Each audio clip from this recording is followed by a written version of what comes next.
my parents, they fought over money all the time until they got divorced when I was 10. And they kept fighting over money for 20 years since. Oof. I honestly can say that I want more. I obviously have this strong feeling that I can do better Mhm. financially and have more abundance. And obviously, everything's okay. We have enough, for Mhm. everything we need. But I do have goals. And Sure. I'm always kind of disturbed by the fact I'm asking myself, is it still in my system? Is it holding me back? Could I have gone faster if I would gotten rid of it? And what's the tool that I can use to like eliminate any impact of that in my life? Because I think there has to be. Part of the Okay. reason I've started this podcast, the tipping point of success, is to find a way to get to that tipping point, like faster, easier, Mhm. smoother, safer, you name it. Yeah. So I So, always starting with moving resistance, with mhm. with like clearing resistance out of the way. And I have this deep feeling that there is resistance in my way, but it's hard for me to articulate it. I have Sure. to say, So, maybe so I'm a you've talked maybe I'm about a hard case. I don't know. you've talked about the feeling that you're aware that you're not progressing fast enough, that it's not faster and Yeah. easier, and you're not getting to where you're going as quickly as you want. So, what would be the opposite of that? What is it that you want? So, Mm, you've pinpointed what you don't want.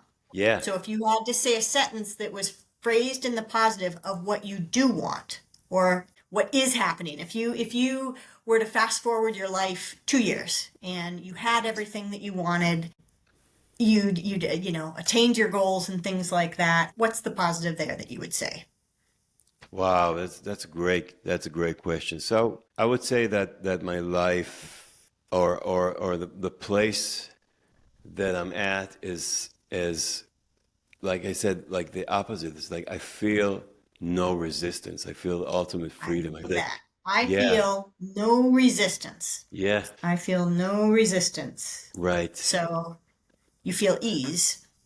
I feel ease. I feel creative. I feel the freedom to be creative. That you feel the ease and Yeah, freedom to be creative. A great example of, you've identified what you don't want, right? But yeah. we don't want to focus on that. So we turn it to what you do want. And what you Mm-hmm. do want is you want to feel the ease and freedom to be creative.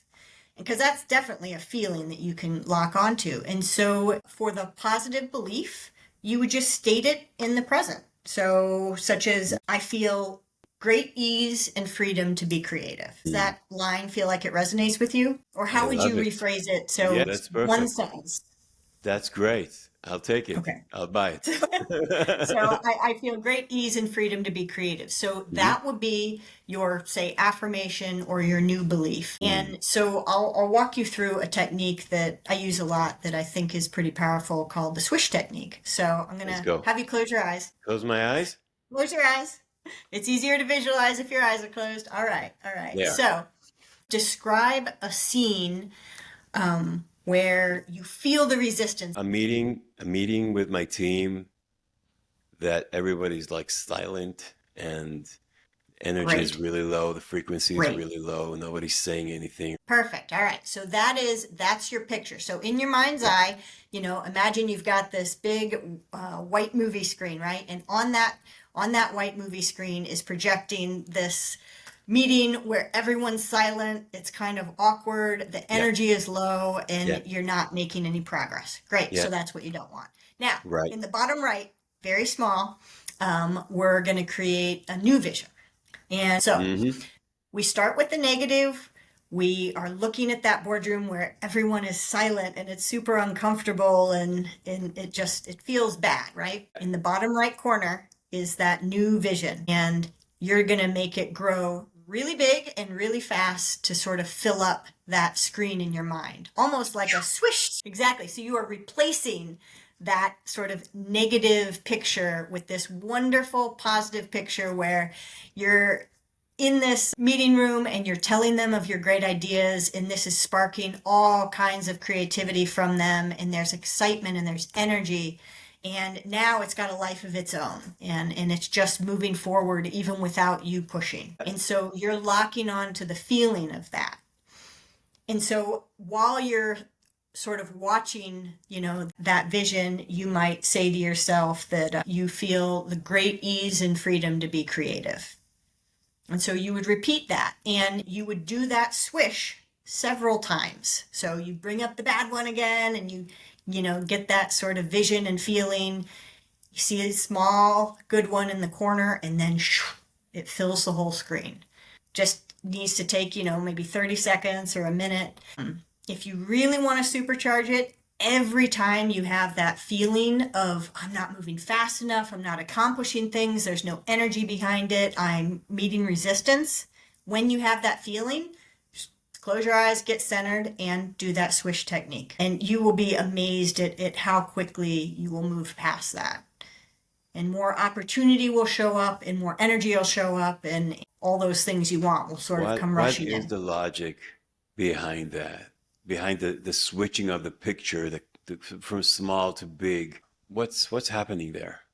Your mind thinks in pictures, and you're connecting with a more positive thought, belief, and feeling all within the picture. And so you're just retraining your mind. So in your brain, right, you're making connections, and because they're firing together, they're actually wiring like glue. And so as you continue to think these same things and believe these same thoughts and do these same patterns, it gets really ingrained, and then your mind goes there effortlessly, unfortunately. Wow. If it's a negative belief. And so in order to change that thought pattern, you have to think the different thought. Every time you have to bring yourself back, and it actually starts to disintegrate the glue. Don't dwell on the past. Forget about troubling yourself with where it came from and what did your parents do, and is it stopping you? It's not helping you in any way. It's not helping. You can't change that. That happened in the past. You can't change that. And you cannot change that with dwelling on it and saying it's the other way around, it's not connected to you, whatever. Just focus on creating positive images and positive reinforcement of new beliefs that will benefit you and serve what you want and what you feel is right for you. And that's it. And the past has nothing to do with it. It sounds really, really simple. And it is. I'll say it's simple. It's not easy. Changing lifelong patterns takes time, and it takes effort and commitment and intention. But it is simple. Hey, if you feel you got value from this video, please share it with one other person so it can help him as well. Appreciate it very much. See you soon.